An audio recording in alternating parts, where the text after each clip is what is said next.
Selanjutnya akan ada informasi dari 131 tahun yang lalu, seorang sastrawan dan pahlawan nasional Indonesia lahir. Siapakah dia dalam Today's History?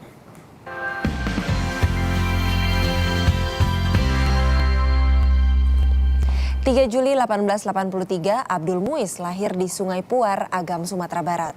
Putra Minangkabau ini aktif dalam dunia jurnalistik dan terkenal lewat tulisannya yang berisi kecaman terhadap Belanda dalam harian The Express. Abdul Muiz menjadi pemimpin redaksi harian Kaum Muda dan bergabung dengan Sarekat Islam. Tahun 1917, ia dipercaya sebagai utusan Sarekat Islam ke negeri Belanda untuk mendorong pendirian Technische Hogeschool de Bandung atau yang kini dikenal dengan Institut Teknologi Bandung. Perjuangannya dalam menentang pajak membuatnya diasingkan ke Garut, Jawa Barat. Dan di kota Garut, ia menyelesaikan novelnya yang terkenal berjudul Salah Asuhan di tahun 1928. Abdul Muiz meninggal dunia di Bandung pada 17 Juni 1959 dan dikukuhkan sebagai pahlawan nasional pertama di tahun yang sama. Itulah tadi sejarah mengenai salah satu pahlawan kita ya, Abdul Muiz. Kalau banyak yang mengatakan Abdul Muiz ini pahlawan melawan Belanda melalui pena.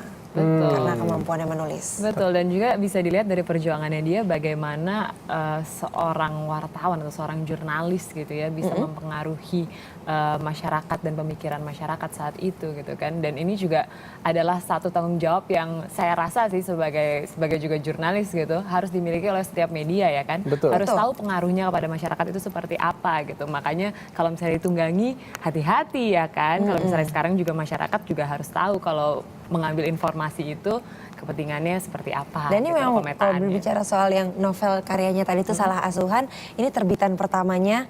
Kalau bisa dilihat emang jadul sekali bentuknya, tapi buku-buku zaman dulu ini menarik sekali. Dan kalau misalnya sekarang banyak selebriti Indonesia yang bermimpi untuk go internasional, ternyata Abdul Muiz ini sudah go internasional dari dulu. Novel Salah Asuhan ini sudah diterbitkan dalam versi bahasa Inggris dan sudah dipublikasikan keluar Indonesia sejak tahun 1928. Oke, tidak hanya Abdul Muiz loh yang profesinya adalah wartawan, tapi juga memiliki peran kontribusi yang besar terhadap perpolitikan Indonesia. Tapi kalau di era Orde Lama itu kan ada BM Dia, kemudian Pak Harmoko dulunya juga adalah mantan wartawan. Kalau yang saat ini Bambang Susatyo dari Golkar kan dulunya wartawan dari Suara Karya.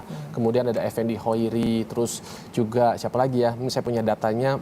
Oh ini pemilik media. Oh ya. Ada Dahlan Iskan. Iya. Kemudian juga Wakil Gubernur Jawa Timur Saifullah Yusuf. Itu kan juga wartawan Detik sebelumnya. Jadi profesi ini profesi yang wah luar biasa loh, punya kans untuk memasuki jenjang yang lebih lagi. Benar-benar karena udah tahu dulu gitu ya awalnya. Berarti kapan Adrian mau masuk ke jenjang yang lebih lagi? Sementara saya masih nyaman di kursi ini. Oh gitu. Ini kursi panas saya loh. Kali ada kursi lain yang lebih tinggi, yang lebih nyaman mungkin? Oh enggak, bagi saya sudah cukup nyaman. Saya sudah sangat bersyukur. Maksudnya kursi mobil kamu kalau lagi nyetir pulang gitu.